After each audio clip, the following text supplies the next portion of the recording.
On today's video, I'm once again bringing you some crazy stories that you will not be seeing on any other channel. And I want to start things off with this absolutely huge announcement about that train derailment in East Palestine, Ohio. When I was a United States Senator, there was a terrible train crash, and then there was a controlled burn of toxic chemicals that went into the atmosphere in East Palestine, Ohio, a little town in the northeastern corner of the state of Ohio. What happened then is that people got very worried, and I've been to East Palestine a number of times, and they're very worried about what are the long-term impacts of these chemicals in the water, in the air. What effect does it have on their kids and grandkids after 5 years, 10 years, 15 years of exposure?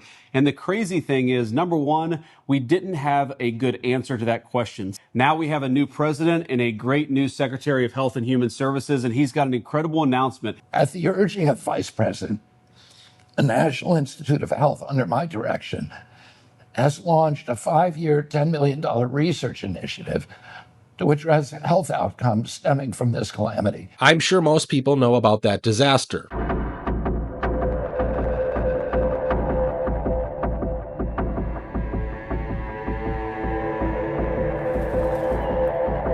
My eyes feel like they're gonna fall out of my head. They're bulging out of my head. I have constant, not running nose. Every time I blow my nose about every 8 to 10 minutes. Look, that whole situation was extremely sketchy, and I don't think any politician has been as vocal about that disaster as J.D. Vance. Something I just discovered is that if you scrape the creek bed, it's like chemical is coming out of the ground. Can you come here?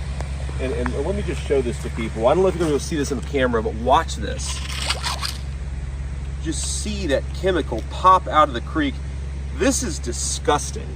And the fact that we have not cleaned up the train crash, the fact that these chemicals are still seeping in the ground is an insult to the people who live in East Palestine. Do not forget these people. We got to keep applying pressure. That's how we're going to fix this problem. Thank you.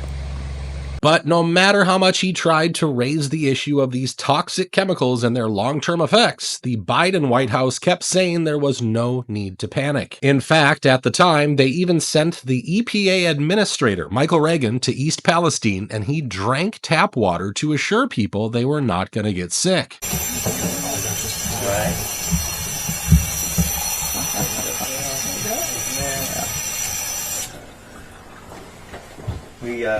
I'll tell you, we believe in science, so we don't feel like we're being your guinea pig, but we don't mind proving to you that we believe the worst. Okay. Here's to Caroline. Caroline. I appreciate that. Here's to you. Thank you. Thank you so much.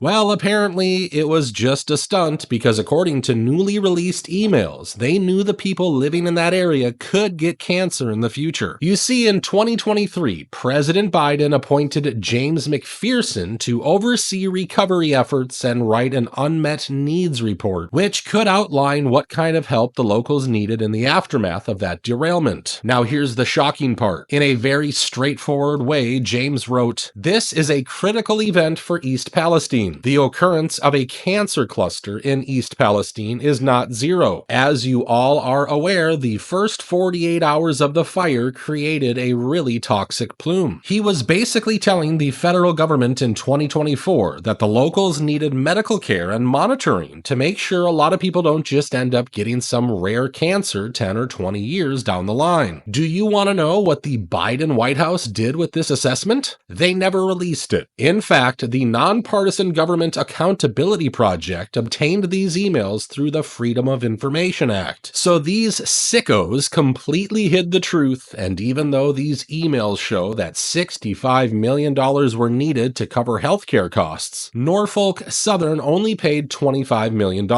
In fact, they only paid for medical tests and mental health treatment. And as if this wasn't bad enough already, we also know how shady the local government response was to this disaster. They decided to burn even more chemicals for no reason.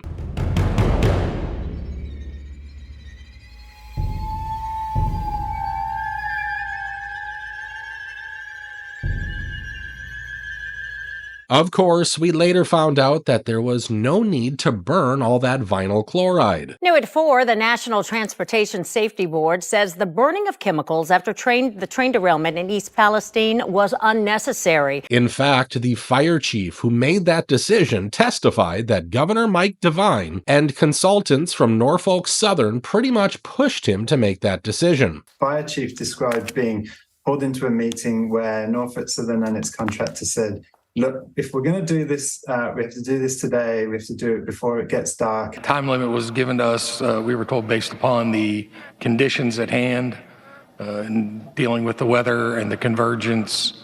In order to do it that day, we had 13 minutes. So the question is, who are we going to blame if, God forbid, people really do start getting sick? Now, moving on, I want to talk about the biggest data breach in history. What if I told you 16 billion passwords just hit the dark web and big tech left the door wide open? This isn't a breach, it's a digital catastrophe. Apple, Google, Facebook, GitHub, your logins are now circulating across hacker forums in what's being called the largest password leak in history. Tech Radar called it a hacker motherlode. Tom's Guide says it's one of the largest data breaches ever. We're talking 16 billion credentials, usernames, passwords, login paths, even full access sequences, and many come from 30 newly leaked data sets, not recycled crap. Cyber News warns this is weaponizable intelligence at scale. Translation? They don't need to hack you. They already have you. Cybersecurity experts are begging people, change your passwords now or risk losing everything. Bank accounts, emails, personal files, your identity.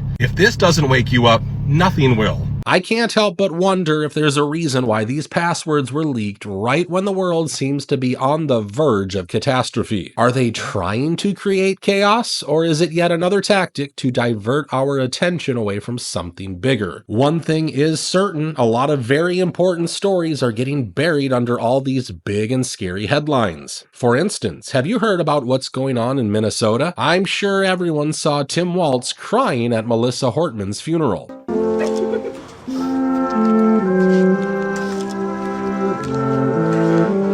However, many people don't know that only days after her assassination, her house was robbed.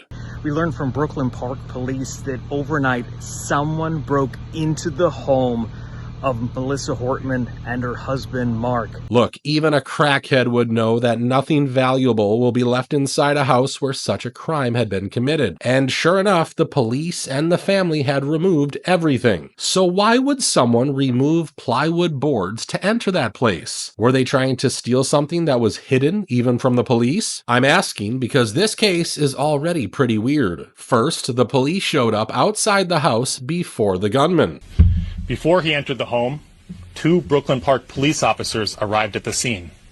They too had been dispatched to check on Representative Hortman after learning of the shooting of Senator Hoffman. Then they allowed him to get inside, but right after he had committed that heinous crime, they made him run away. And now someone broke into this house knowing full well there would be nothing inside. Please, if you guys have any idea about what's happening here, share it in the comments. But right now, let me show you what OpenAI has been doing. OpenAI just went full DARPA. They're not building chatbots anymore. No, they're building Skynet right here on American soil. OpenAI just secured a $200 million U.S. defense contract teaming up with Anduril Industries, the same company developing autonomous drones, robotic surveillance towers, and AI-powered battlefield systems. This is real, this is official, and this isn't some sci-fi movie. It's happening now. Sam Altman, CEO of OpenAI, and Palmer Luckey, founder of Anduril and creator of Oculus, are now working together on military-grade artificial intelligence. AI that doesn't just talk, it thinks, it tracks,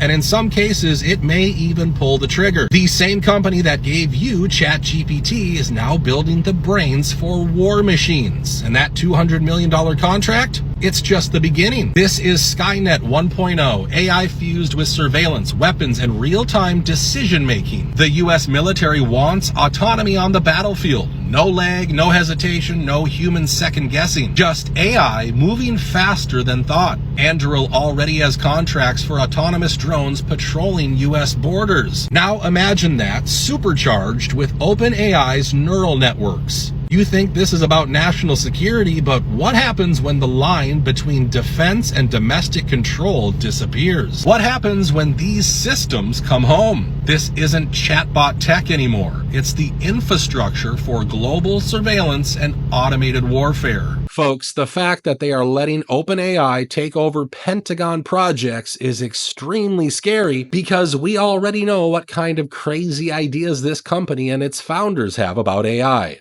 Excuse me, what? The rapture? This is absolutely terrifying news. You know things are bad when the guy who built ChatGPT wanted to hide in a doomsday bunker to survive what's coming. Ilya Sutskever is one of the co-founders of OpenAI and literally the mastermind behind ChatGPT. But according to journalist Karen Howe's new book, Empire of AI, this dude wasn't just coding. He was planning an escape. In 2023, Sutskever reportedly wanted to build a full-on doomsday bunker for OpenAI scientists to protect them from what he called an AGI rapture. Yeah, like a biblical level event triggered by artificial general intelligence becoming smarter than humans and destroying society. And this wasn't some late night stoned idea. Multiple insiders confirmed that Ilya brought this up repeatedly. OpenAI leadership even signed a letter in 2023 warning that AGI could lead to human extinction. But here's the crazy part. Sutskever isn't alone. Mark Zuckerberg is building a $100 million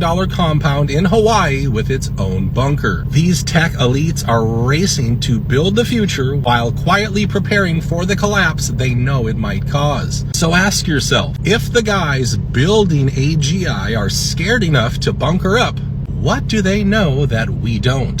And speaking of AI, we already know it will be way beyond our control before long. So I don't know about you, but handing over so many defense contracts to OpenAI sounds like a very bad idea to me. But of course, I want to know what kind of thoughts you have on this issue. Also, did you know about the East Palestine cover-up? Please share your answers with everyone in the comments down below. If you enjoyed today's video, give it a like, make sure you're subscribed to the channel, and tune in for the next video.